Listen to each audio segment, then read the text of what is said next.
Thank you so much for joining us today. We're here to talk about both of your campaigns for Multnomah County Chair. And I'm wondering, actually, Commissioner Sharon Meieran, Commissioner Jessica Vega Pederson. How about if you guys start off by each of you telling us a little bit about why you're running and why voters should choose you. And Commissioner Vega Pederson, if you would go first. Sure. So thanks so much for having us here today. It is great to be here in person.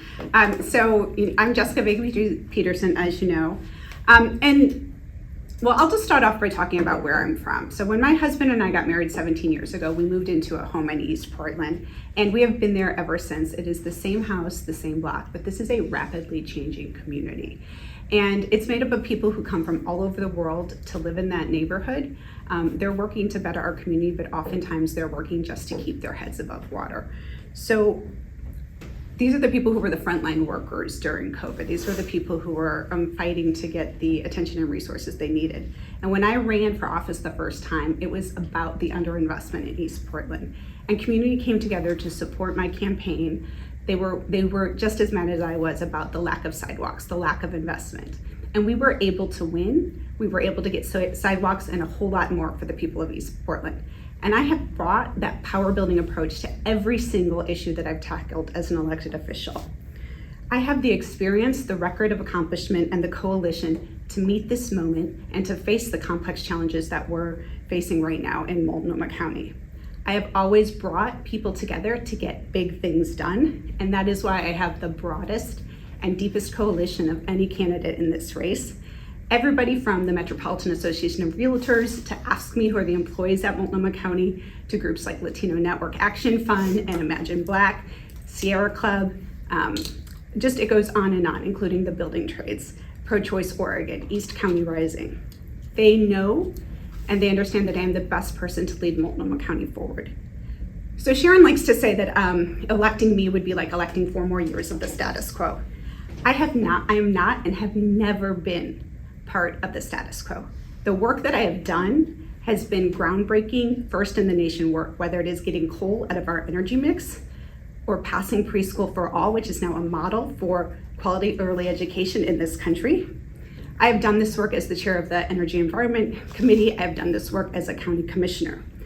I bring people together to get that work done, and I'm not afraid to tackle the issues before us. So we know right now that the issues in front of us are housing and houselessness and our behavioral health crisis. People believe in me and know that I have the experience to actually get some progress on this issue by working collaboratively and working together. We need to have that, we need to have that kind of leadership, and that's exactly why I'm running for county chair. Thank you. Commissioner Meieran? Yeah, thank you. Thank you for being here and giving us this opportunity. I'm Sharon Meieran and current county commissioner for District 1, all of the county west of the Willamette River and inner southeast out to Cesar Chavez. And I am also a practicing emergency room doctor. I volunteer doing street medicine with Portland Street Medicine, going to homeless encampments and providing care to people living unsheltered. I was a lawyer, I guess technically still am a lawyer, and I ran for Multnomah County Commission initially because the work of the county, the core work, is my life's work and passion. And I knew that if we could, seeing people falling into crisis, ending up in the ER, I knew if we could intervene earlier, we could put people on a better path and just do better as a community. So one of the things I think is really important in the race is a lot of people don't actually know what the county does. And so just briefly, the county does health and human services. So that includes homeless services, mental health services, addictions, public health. We have a network of community health clinics. And why the role of chair is important, and I have seen this play out over the 5 years I've been a commissioner, is because the chair is really the CEO of the county. So the chair writes the $3+ billion budget. The chair hires all of the department heads, including health department, the joint office of homeless services, all of our departments. And so the chair really sets the vision and direction of the county. So I'm running for chair because I feel that we're going in the wrong direction. And you don't need to look far to see where we're going in the wrong direction. So let's start with that. Yeah. I mean, if you can talk about homelessness, what would you do differently? You voted for the overall budget. It was a unanimous vote. What would you do differently on the homelessness strategy? So I would start by implementing Built for Zero, which is something that I partnered with Commissioner Dan Ryan at the city with to introduce, which is a real strategy, which we currently don't seem to have, that uses data and says it's called Built for Zero. So what do we need to build, understanding what people need, how many people there are who are living unsheltered, what do we need to build to get to zero people living outside? It's what I love about the strategy. It's common sense. It's kind of brilliant, but it's common sense, sets a goal, it uses data, and it tells us with public-facing dashboards how we're spending our taxpayer dollars. And right now we don't have any of those things in our system. That's one thing that I would do immediately. I also would address, this is another place that I think, myself and the current chair, and I think myself and Jessica are different, is I see two issues facing us. One is a crisis, a public health and humanitarian crisis of people living unsheltered on our streets, dying in increasing numbers. Then there's the longer term issue of housing affordability and availability. So for the crisis, we need to treat it like a crisis. And I would, I think that we need to have sanctioned campsites. If we're telling people where they can't be, we need to tell people where they can be. And I've described that and sort of gone into a lot of detail. It's on my website, talk further if you want, but about some of the ways we would do this. But the beauty of the approach of broadening to include campsites into our shelter structure is that's what people living outside want. And I talk to hundreds of people because I actually do street medicine and do the real work talking to people. And it's what businesses want. And it's what neighbors want. Like it's sort of a win-win. So, and it's cheaper, safer, and healthier for people living outside. So when we go to people, instead of the sweeps that the city currently does, which I think of as rearranging deck chairs on the Titanic, frankly, is, telling people you can't be here, we'll take your stuff if you don't go into this shelter that you think is dangerous and you're gonna be unsafe. Instead of just sweeping people where they move 3 blocks away, the same issues surface, we say, you can't be here, but here's the array, here's the menu of options, here's where you can be. And it can be campsite, it can be safe rest village, it can be motel, it can be any of these things. Then we help people get there with their stuff, with their pets, their community. And that's collaborative, that's what people want, and it will make our community safer, it will be better for people living outside, they'll be safer and healthier, cheap, quick. And that's the kind of solution at scale that we can take to do something in real time about the urgency. And I know that there's more to get into, but I do want to ask you, Jessica, about the homelessness strategy that we're pursuing, or that the county is pursuing now. Is that something that you would continue with? You talked about how you're compared to being the status quo or just a new version of Chair Kafori. So how would you be different? Yeah, this is something that we all recognize as the number one issue that the Multnomah County Chair needs to be focusing on. And this is something that I'm really dedicated to, and I will bring the same level of attention and effectiveness that I've brought, whether it's combating climate change or getting universal preschool passed. For me, I don't have to leave my West Hills neighborhood to find people experiencing homelessness. There are at least 6 RVs parked on my street right now of people who are experiencing houselessness. And, and what I see in creating solutions are the solutions that need to work for everybody in my neighborhood, whether it's the people that are housed or the people who are unhoused right now. So when we talk about what the solutions that we need, I see we have the cash, right? We have resources that we have never had before, whether it's because of the supportive housing services measure or whether it's because part of the ARPA dollars that we've had over the last couple years, or whether it's new state investments that we've been getting, and as chair, I will continue to push for. But what we have to do is make sure that we are putting those resources to work in a coordinated way across jurisdictions, and that we are really leveraging those resources to make sure that the system is working as a whole as it can. So Sharon talked about Built for Zero.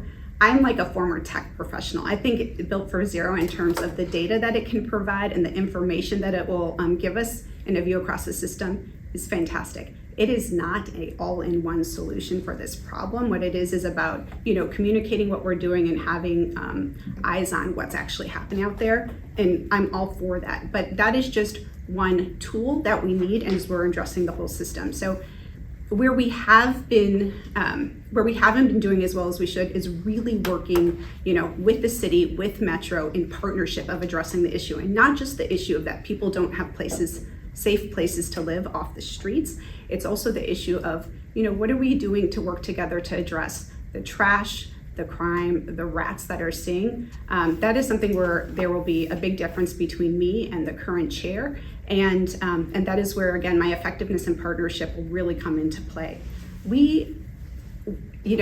Commissioner Meieran has talked about this plan that's been on her website. I've been hearing about it for the last 2 or 3 years. She has never actually brought it forward in a fully baked way to the board as a proposal. She wasn't able to answer very simple questions, just even this last budget cycle, about how much it's going to cost, why this is going to be a more effective and quicker and faster way to get something up to speed than the issues that Commissioner Ryan has had about citing the safe rest villages, right? So for me, the idea of where the county and where government as a whole can be the most effective is where we're really bringing the power and scale of the government to work. So that is in buying hotel shelters. It's in buying hotels that can be shelters that would eventually be affordable housing properties. It's looking at big investments in places like, we absolutely need to have a large RV parking space. And that's one of the things that I want to do, is work with the city and work with Metro to how can we get to yes on that issue.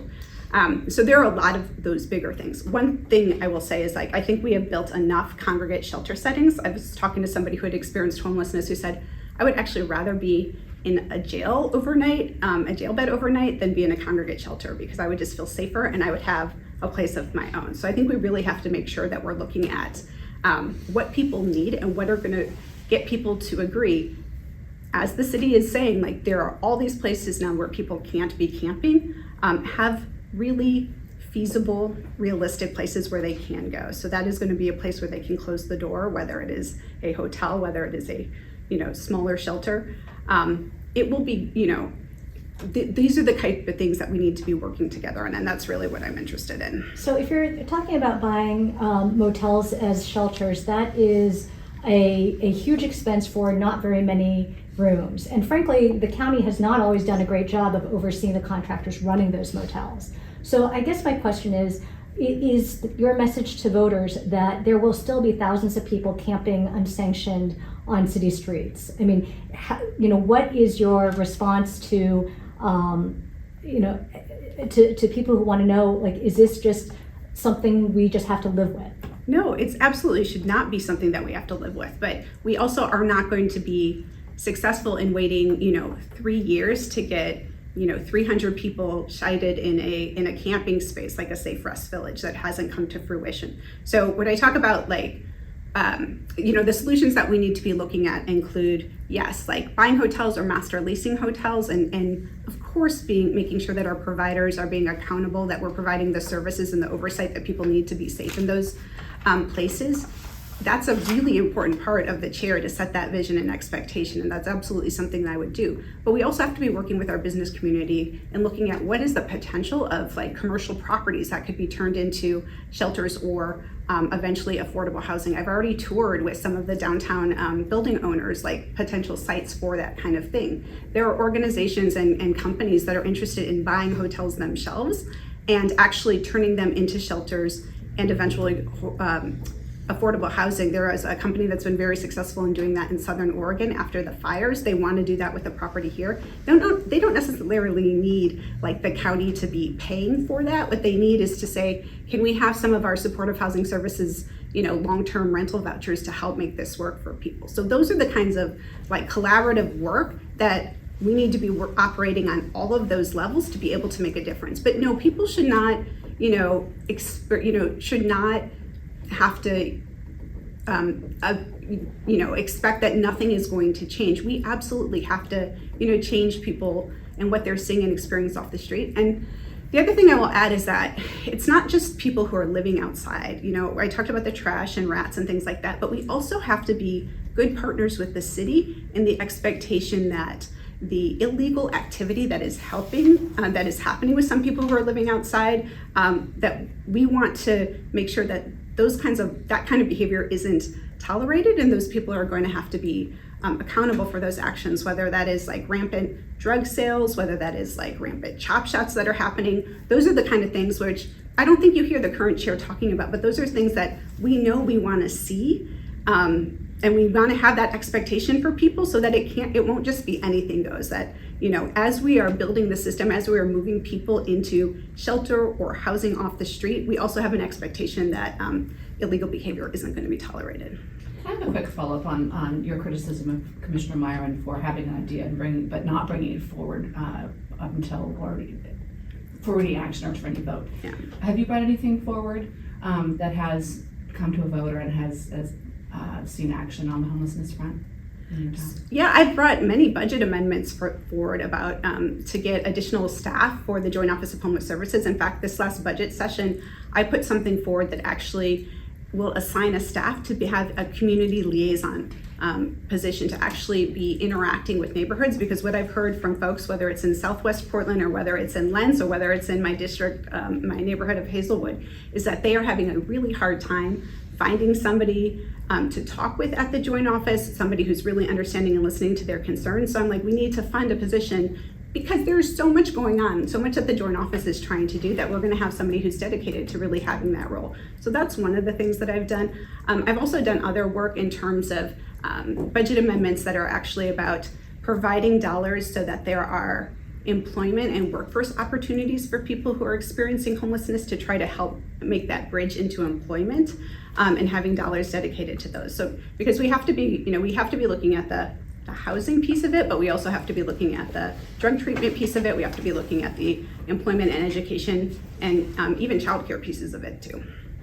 And Sharon, what about the criticism and the reality that it is extremely hard to cite any kind of shelter, outdoor shelter in neighborhoods? The Safe Rest Villages, which, gosh, were announced, it's taken, more than a year to even just get one. So why would you be more successful? So there are a few reasons, and first of all, these are not Safe Rest Villages. So Safe Rest Villages are they're unique, they're their own thing.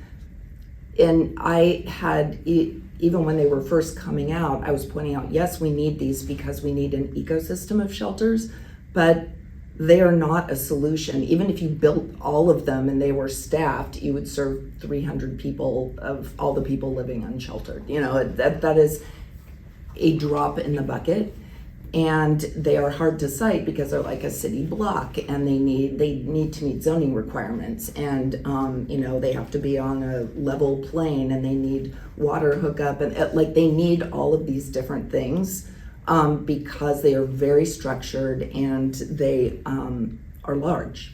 And so what I've proposed, and now there's demonstration projects where they are coming to fruition, are a lot smaller, that say 10 structures in them, that like rustic campsites maybe, that have whether they're tents, whether they're pallet shelters, place you can lock your door, but they have basic amenities, they have toilets, they have laundry and shower services, and they have trash pickup. And so other than that, they're kind of what they are, and some basic security, but they are small footprint, minimal impact on neighborhoods, unlike the Safe Rest villages. They would be located in different places. And I have partnered and worked with a coalition, including the faith institutions, the business community, and the Portland Business Alliance and the Gresham Chamber have endorsed me in this race. I'm working with a number of members about approaches here, because what people are looking for is a coordinated, comprehensive solution that can be done at scale. And so in some faith institutions, in their parking lots, you can put one of these villages. If you have a business in a parking lot, you can put one of these villages. There are county properties, there are city properties that may not need to reach the level of the Safe Rest villages, but they're available in small scale without the zoning requirements to meet these needs. And I have worked with all of the different commissioners of the city who actually are all very supportive of this concept. And it's been challenging because it is supported by neighbors, by businesses, by faith institutions, people living unhoused, frontline advocates, and city commissioners. And sort of the sticking point has been the county. And what we need to do is truly collaborating. And the group I collaborate with are all the groups that have done this work. This is who I built relationships with over years. And so I am ready to, day one, it's like, okay, we are changing track, and this approach will be a priority to work. So when you say the county's been the sticking point, is it in terms of making money available from the joint office, or is it, something else? It's yes, money available from the joint office, but it's really, it's kind of the dedication and commitment of staff and effort to the process. And so what I proposed in the budget amendment that I made a couple of years ago, and then in one that was passed this year, just recently, a couple of years ago, it was for a staff position to coordinate this, because no one is coordinating the whole. There's not oversight of this big picture. And no, as a commissioner, I cannot go out and just be like locating every one of these sites. I need a team of people who will do the work and are dedicated. And so many people want to. They say we can't. That's not what we are authorized to do under the current joint office structure. So it's like I wanted to dedicate funding to a person who could really do that work and corral it. So that's one aspect of it. But it's really the commitment, and that ties back to the role of chair. The chair is a gatekeeper for information and for access. And so I can't get basic data when I ask the head of the department for the Joint Office of Homeless Services, okay, how many, like when you say this number, we've had 1,200 people, what does that mean? Is it 1,200 people that have moved from the streets through this program into housing and that they sustained it? So I either get, we don't have that information, or we don't collect it in that way, or I just don't get a response to my emails and queries. And that's what we need to be looking at. Part of this is data. We need to know how many people are actually living unsheltered. It's part of Built for Zero. Understand exactly what they need in a person-centered way, what the barriers are. Then we can use the money that we have to say, okay, we're building to address these very specific needs. Right now, we don't even have that. So it's a big issue. I have a quick follow-up on that, but I've heard the same issue from reporters, from city officials, from others, that when you try to get information out of the joint office, it's very difficult, whether it's a budgetary number or whether it's statistics about what we're seeing and Yes. how people are being treated. Yes. If you were elected, would you commit to making sure that information was more available, and how quickly? That would be one of my top priorities, is getting, kind of a data, I hate the word czar really, but like a data whiz that would be able to establish, I'm a strong believer in public facing dashboards, which are not what we have at the county now. Say we put the stuff up there, it's almost meaningless random numbers in some ways. We need digestible information that people can follow, that tracks to the money that we are spending. That is one of the most important things we can do. It's like my kids and in high school, it's like, show your work. We need to show our work. And I think that I have demonstrated that I want to communicate about this, whether we've done a great job, whether we've done poorly, whatever it is. We need to shine a light on what the information is so that we can know where we're going.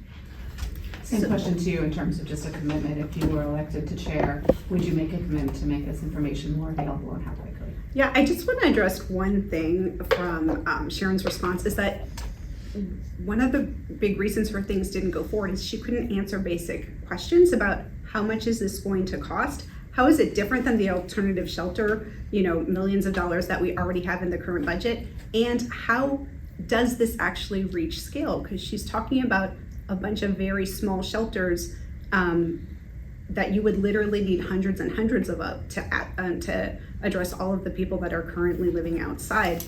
And then I think another big difference is like the equity piece, because the first of one of these smaller villages that got cited, even though this is an organization run by a bunch of people who live in, Laurelhurst and inner Northeast, is out in my neighborhood in Hazelwood, where we already have a Safe Rest Village going up. We already have a shelter right down the street. So I think it is also important that you have a chair who understands that as we're looking at how these things are going to be cited, we have to do it with an equitable lens, and that is not something that I've heard from Sharon. So, but to address your question, absolutely. Like I really think that we have to do a better job of being transparent, being accountable to the taxpayers, and getting information out there and through the media to eventually get out to the taxpayers and the community members who want to know what is actually happening. The county has not been doing a very good job of that. It is like very chunky information that's getting out. I don't want to make excuses, but I do feel very good about in this year's budget that we have about $10 million just around like data information. That is something that is currently possible because of the supportive housing services measures dollars, right? That is giving us the capacity to do that. And so my expectation is that as those dollars are being put into work, that we are actually sharing that information with the community members and making that available. It's, I come from the tech industry, and it's like failure and like having a project that doesn't actually go anywhere is just part of the way that business happens, right? When I was at Microsoft, there might be like 3 different teams working on a very similar project, and it was just about which one gets to the endpoint successfully. You can't have that kind of thing when you're talking about taxpayer dollars, but you can say it's okay for us to try big things and to make some mistakes and learn our lessons, but we have to be obvious about that. And I think that the county has had a very defensive mentality about information and what's happening. And I think we just also have to realize, like, these are human people who are doing this work, and they are, people who have dedicated their lives to really helping people. And we also have to be, as the government, providing the support that they need to be able to gather information successfully and get it passed along in a way that we can be accountable and transparent about what's actually happening. Yeah, I just feel like it shouldn't take millions of dollars to make sure that information we have for budgets and data analysis to the public is my question. This question is to you, Commissioner Meieran. The state recently announced that landlords can raise the rent as much as 14.6% in 2023 under Oregon's rent control law. This obviously is a huge concern because even modest rent increases could force people out of their homes. What actions would you seek to take on that issue? Well, I would first want to talk to both, very directly with landlords and with the tenants groups and individual tenants. I have a number of people who contacted me who are sort of mom and pop landlords, even during COVID and with some of the actions that we were taking to prevent evictions and do that work. And the landlords themselves were facing tremendous hardships in being able to maintain their own properties because this was a source of income, etc. And so I feel that landlords have actually been left out of the equation for too long, but I need to understand the implications, and I frankly don't at this point, but the impact of that 14.3% or whatever, the cap that's been raised on rents, on landlords, what they feel about it, and on tenants. And I think part of what needs to happen is, again, it's about balancing tensions and fairness. Like it's not only about tenants' rights, it's not only about landlords' rights. It's like, what is the right balance here and what is equitable? And so we need holistic solutions. And I think what we end up throwing out, we have extreme solutions that get thrown out, like complete cap, we have to totally do a rent cap that is lower. We have to prevent evictions completely. Like there's all these absolutes, but we need to involve things like mediation so that we can invest in mediation to have landlords and tenants work together. We need to be thinking in terms of the reality people are facing and develop solutions to meet that reality. Would you support an eviction moratorium? An eviction moratorium? At this point, no. And same question for you, Jessica. Mm-hmm. So I think there's a couple of things that are embedded in there. I mean, the 14.9% is the maximum that is allowable for the whole state. We know that it's actually not that great in Portland because of some of the very city-specific things that they have done. So as county chair, I would say, how can we continue to expand those kinds of additional protections for tenant in our East County cities, which we will have to partner with them. I mean, we can't, we don't have the authority at Multnomah County to say like, this is exactly what we're going to do, except for unincorporated areas, but really talking to Gresham and Troutdale and Fairview and Wood Village and seeing like, is this a policy that you can implement to help people, not face such big increases? The other thing is I'm really, and I also have, reached out to landlords, especially when we were talking about extending our eviction moratorium and as the pandemic was going on, definitely, I've represented East Portland in a larger area for my whole 10 years in elected office. I hear from people all the time who are rent burdened or extremely rent burdened and really fearful of what increases are going to do to their homes. So I want to make sure that we are having we actually are going to see like, are landlords actually doing the maximum increase that is possible, or just because they can, are they? Because I think a lot of times when you do have smaller landlords, they want to keep a stable, steady tenant. They're not looking to like maximize their profits. They want to, have somebody that's there who is, in there, living there and helping them, have that income. And so like, is it actually going to be 14.9% or not? Like, let's find out how that works. And I will say that even though, and that is like 14.9% for somebody who is staying in the place they're currently living, but we know since the pandemic, rents as a whole in the Portland area have increased over 30%. So like if you're newly moved here, or if you're, leaving your family home to go get your own place, you are seeing incredibly high rents.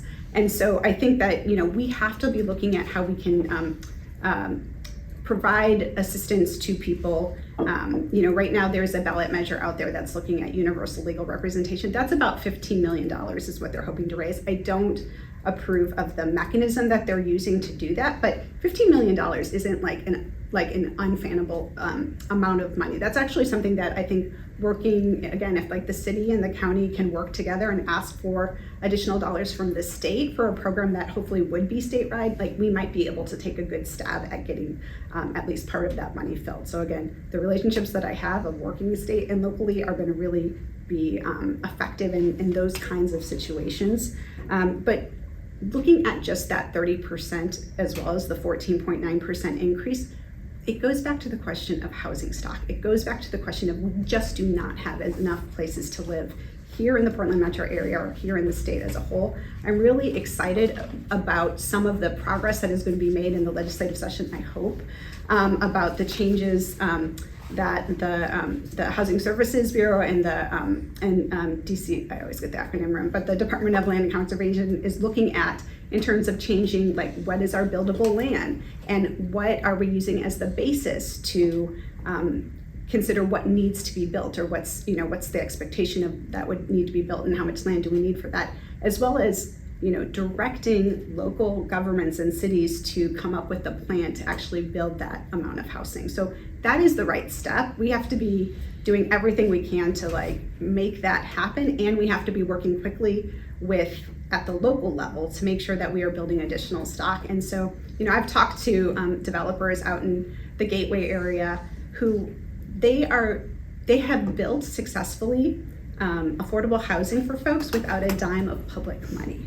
And they wanted to build more, and they actually ran into roadblocks with the city, with permitting process, with SDC charges, with all of the with some of the complications about getting something built, and they gave up on that project. And I'm like, and it made me it was just so frustrating, because we need to be working hand in hand. It can't all be with housing that's going to be built with public dollars. We have to figure out how we can enable private developers who are really interested in building not just like the high-end housing, but housing across the board, workforce and more affordable housing, and being a partner in that. That is not something that the current chair has really, done a lot of work on, because it's always like housing is not what the county does. Housing isn't what the county does, but the services that we provide and the gaps that we are trying to fill in the system, we have to be advocating for things like that and working closely with the partners at the city and at Metro who do that.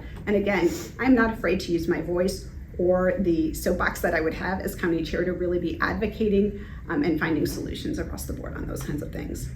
And would you support an eviction moratorium, a new one?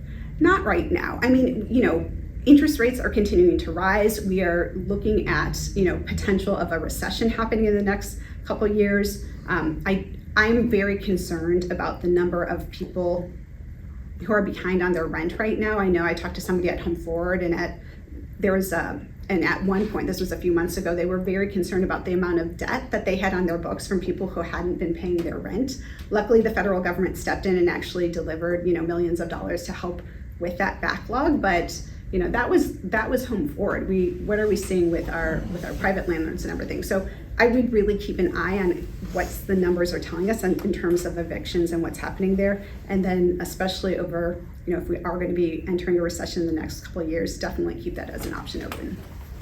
Let's see, we could spend all hour and more on on all this, of these topics. Yes, but I'd like to get into mental health and substance abuse. So crises in untreated mental health and substance abuse disorders go hand in hand with our homelessness problem. Oregon reportedly has the highest rate of meth use in the country. And I'm wondering what steps, and Jessica, let me start with you, what steps would you take as county chair to address the surge in overdoses and the lack of treatment? Yeah, so taking the surge of overdoses first, right? This is where the county's real investment in harm reduction comes in. When we talk about overdoses, right, this is about making sure that we've got the right materials, the right medicines, and the right information out there for folks. I was talking with somebody who is doing this work, and they're like, we have just honestly created a new little card that we're handing out that talks about just how much Narcan that you have to be giving somebody in order to make it effective against an overdose, because with the meth that we're seeing on the street, one dose is not enough, right? So this is where I think the county really needs to step forward in making sure that we're leading in terms of sharing and getting that information out there, and in the services, the work that we actually do, and handing out needles and Narcan that we are, that we're giving good information. We also, to the second part though, we need to be making sure that we are really supporting the work that's being done to address people who are selling the drugs on our street, and especially those folks who are doing it in the volume, and I think this comes from, again, we don't fund and we don't control the Portland Police Bureau, but we do want to, I am very dedicated to working with our county sheriff's department for the work that they do in this area, and our district attorney's office to make sure that they have the resources they need to be able to work with this. I know a lot of the big cases that we've seen where people have been arrested or something for this is really where the district attorney's office and the local authorities are working with the federal government too, and so I'm supportive of those partnerships. And I think I didn't answer all of the question. Could you? I think that basically what steps would you take to address, and the lack of treatment? Mm-hmm. Oh, the lack of treatment, yes. Oh, so, we, I really, harm reduction is a big key, and especially when we were talking about the overdoses and the ancillary health effects of addiction. But we really have to be saying that recovery is possible, and that we are dedicated to helping people get into full recovery. And so we need to make sure that we are. I would like to see, and we'll be advocating for, the Measure 110 dollars that we do have to be investing in recovery for those people who don't have Medicaid, right? Who don't have treatment covered, to be able to get access to those services. We need to be supporting our partners that are doing this work, especially our culturally specific partners. The county has, grown investments in those. As chair, I would continue that work in culturally responsive and specific services to help people. We don't have any Spanish language treatment centers here, like in the Portland region, for people who are monolingual in Spanish, right? That is an investment that we really need to be making, for one example. But we need to, so we need to continue to support the organizations that are doing this work, and supporting people who are interested in really expanding the services that they do, the programs that they offer, to include recovery treatment. And Sharon, same question for you. What would you do as county chair to address the surge in overdoses and lack of treatment? Yeah, I appreciate the question. And this is something that has been some of my life's work for a very long time. I'm in the ER when people come in overdoses. I've administered Narcan. I've administered these medications. I've been there when people have died from overdoses, had to inform loved ones. I came into the county, and I feel like I'm often the canary in the coal mine, but I came into the county saying, meth, meth, meth, what are we doing about meth? And no answer. We get domicile unknown reports saying people are dying in our streets in increasing numbers, and we have a little service, and it's like, oh, it's so sad, and then we know we're going to see more next year. I'm like, what are we doing to intervene on that?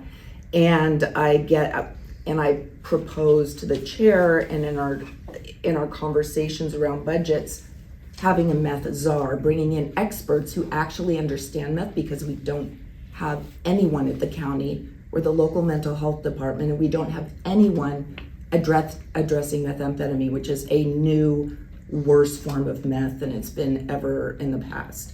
It causes psychosis. There is no harm reduction model for meth. I was a big proponent for harm reduction. I've gotten improvements in our budget for opioid use, and that's where that can come into play, though somewhat less so for fentanyl.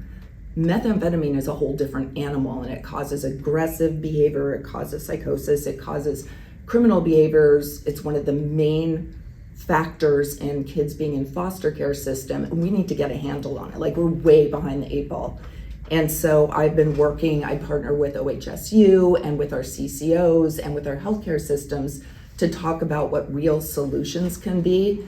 And the county just isn't connected. And right now there's not even a person to talk to about a meth program. And so our behavioral health director, our health department director is supportive of this.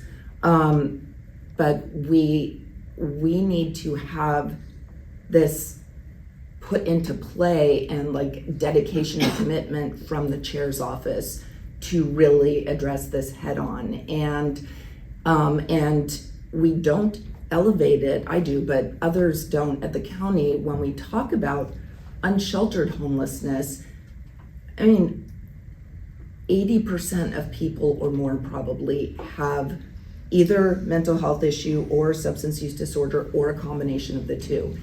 And we are not addressing that, and we don't talk about it, and it's a real concern. And we don't have data about it. I mean, it goes to that, we don't count how many people are homeless or know what they need. But just anecdotally doing Portland street medicine and from the frontline providers, I know it's ubiquitous. So how do we address that? One of the things I do as a meth czar and dedicated resources to concentrate and focus on that area in collaboration with the DA's office and with the police and with the sheriff's office and with the city and with the harm reduction providers and frontline people. So meth. The second thing is I have championed, along with Judge Nan Waller, who's the mental health court judge, an approach. It's called the Behavioral Health Emergency Coordination Network, Beacon, and it is from work that I've been involved with at the state and federal level. Been on a task force at the state with. It's getting into the weeds. I always do this, but a task force. And work group at the state level that is looking for ways to address triage and stabilization of people in crises from drug overdoses, this kind of thing, and then connection to the services they need and housing they need and that kind of thing. So Judge Waller and I have been involved in this forever and started working on the Behavioral Health Emergency Coordination Network. At first, I was the only county person. It was all the city was there, the CCOs were there, the health systems, public safety were there, and no one from the county. I kept saying, we need the county. I got some of the department people to attend. The chair did not want to pursue it. Then finally, when it looked like, oh, this thing might get traction, the chair decided to say, you know what, we do need to be involved. We are the local mental health authority, which is great. But then decided the county should be leading it. And then there became all sorts of, suddenly things were happening behind closed doors. This is a whole other thing, but it's become so confusing, and so many people are like saying, what is going on? Because I know the people as a provider in the systems. So how would you cut through that? I would lead the conversation and direct it. The people who are on it right now, we know what it needs. We know how it can be funded. The CCOs have committed to funding it. The hospital systems have committed to adopting it as a program. I understand it and can cut through the political overlay and say, this is clinically what we need on all levels, and just do it.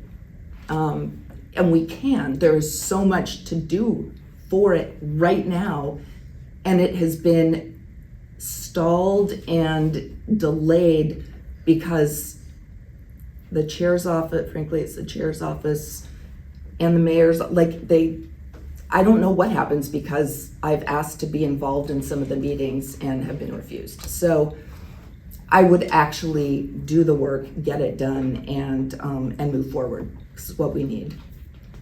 I'd like to talk a little bit about Measure 110. Recently, there was some expert testimony to the legislature talking about difficulties as a result of Measure 110, in that there's no legal pressure or necessarily community pressure for people to change behavior. There's a lot of focus on harm reduction, et cetera, but not actually that, what used to be in place, which was this kind of legal movement that you either would go to jail or you had a court order.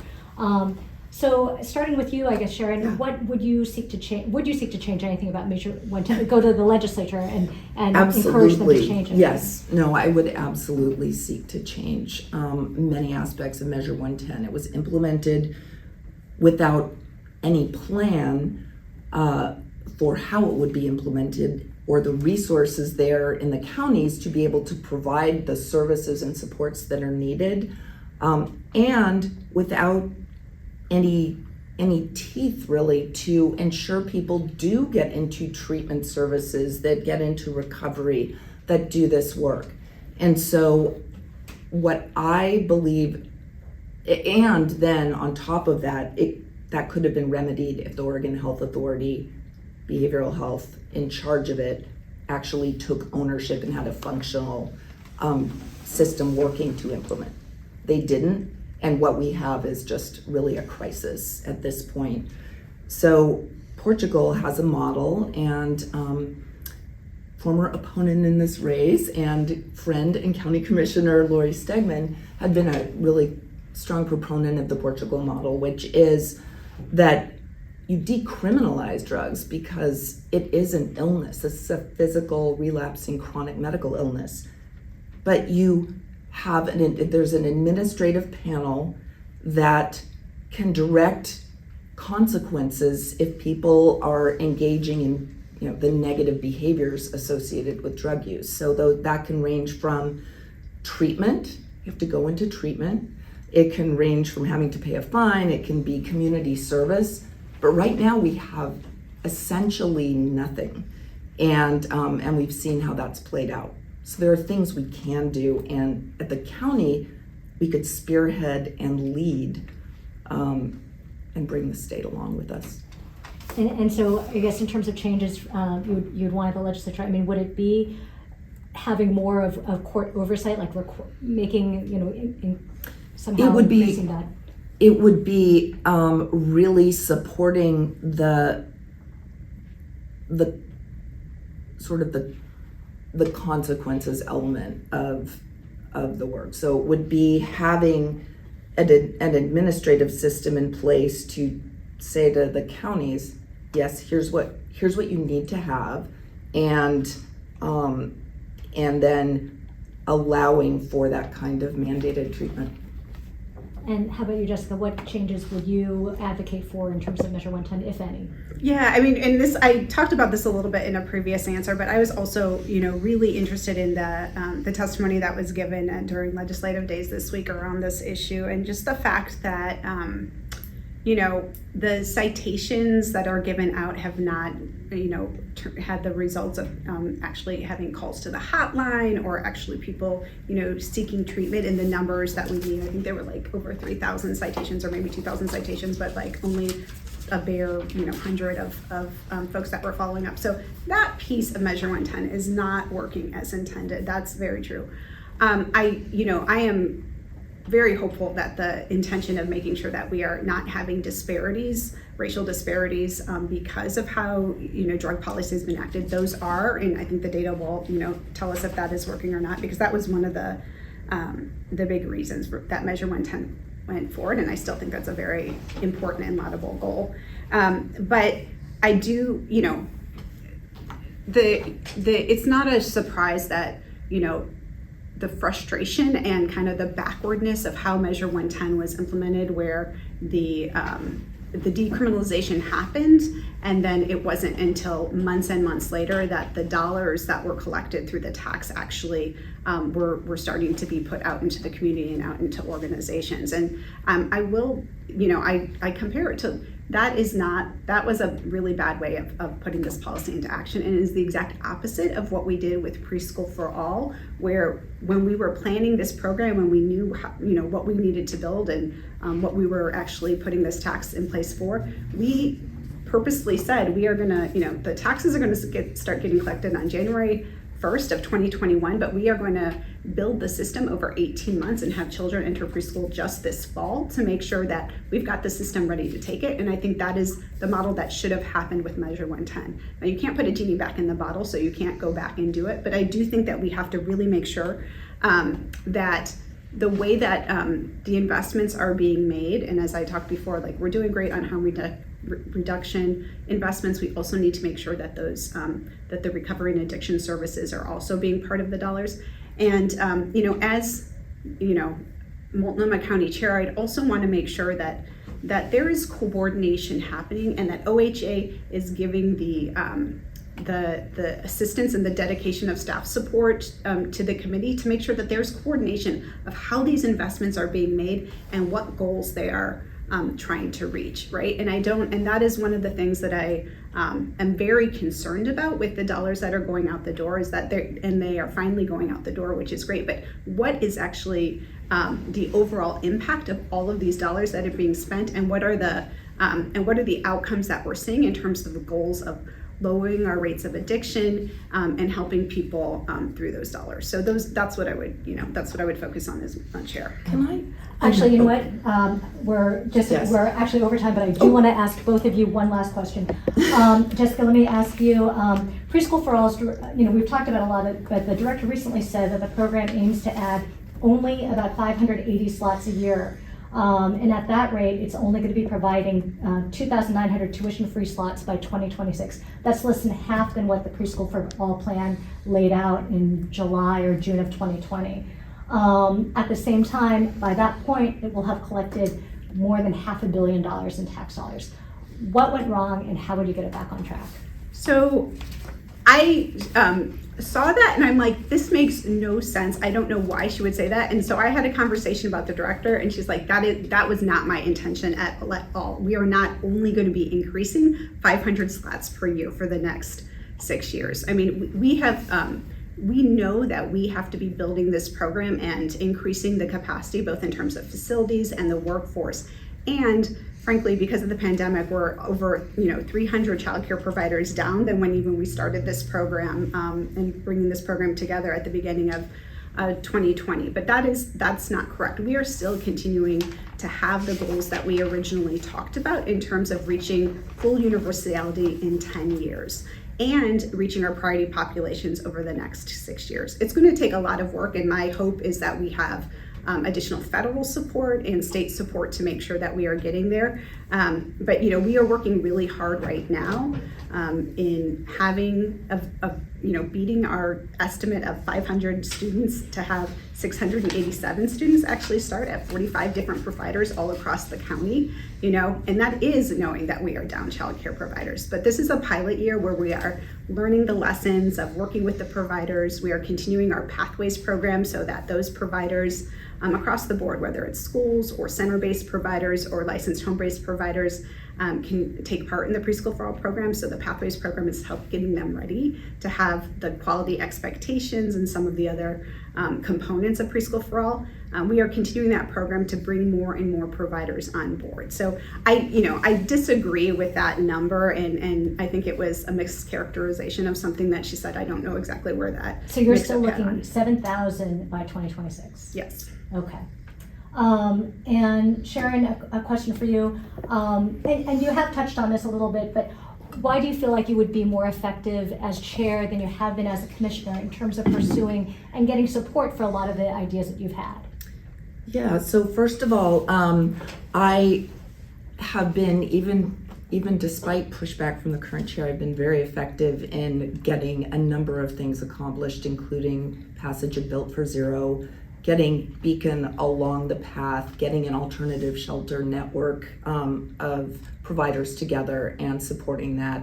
There have been a number of things that have been accomplished. So that's with sort of pushing back from the chair's office.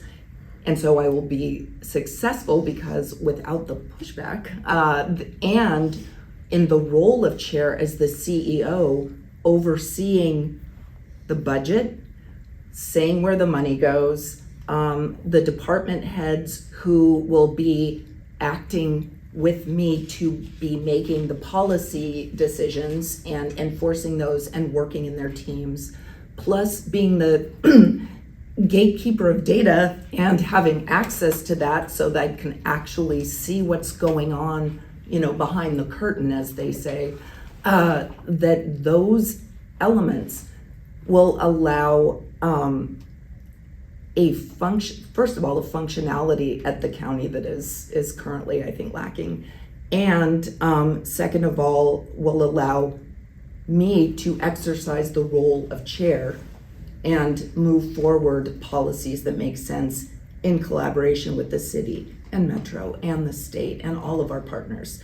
But it will allow for leadership in those areas where so far it's been more, it's been reaction and blocking of things moving forward, it feels like. Thank you. And I'm sorry, because we are out of time. Does everyone want to jump in with anything real quick or? Okay. I did wonder real fast, you mentioned supporting harm reduction that's already happening in the county, but would you support expanding harm reduction such as safe injection sites and more aggressive models such as that?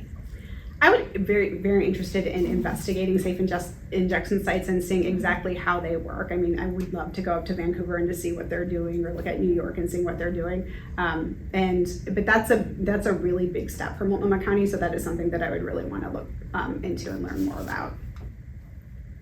I mean, in terms of safe injection sites, yeah. I mean, the data shows that they are effective, they save lives, they actually can lead to decrease in drug usage, but that's a big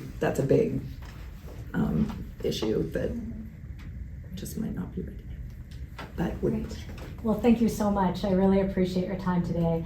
I probably will follow up with both of you via email, because I do want to get your stances on the various measures regarding Multnomah County's charter. But thank you again for taking the time today. Thank you so much. I mean, I have to say, I don't think this editorial board has ever agreed with a lot of the things I've done, whether it's raising the minimum wage or getting coal out of our energy mix or passing preschool for all. But you have to admit that I am very effective at getting things done. And I think all of us want to see change in the county. And, the question originally was, why should voters vote for me? Because they know that I am the person that could do that. And that is why you should be endorsing me. I would love to have this endorsement, but frankly, you can't deny that I am very effective in making change happen here in the state or at the county.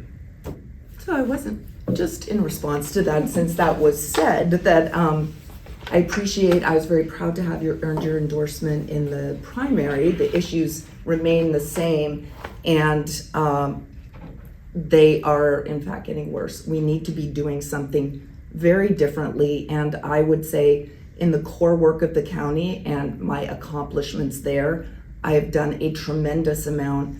I would argue that preschool for all passage and where it stands now is the accomplishment in the core work of the county when we are in such crisis in those issues. So that's not the thing that I think we need in our upcoming chair. We need the expert in the issues who's on the ground doing the work and knows the systems and policies. Step in day one, doesn't have to learn it, but can actually just jump in and do it. Thank you very much, guys. guys.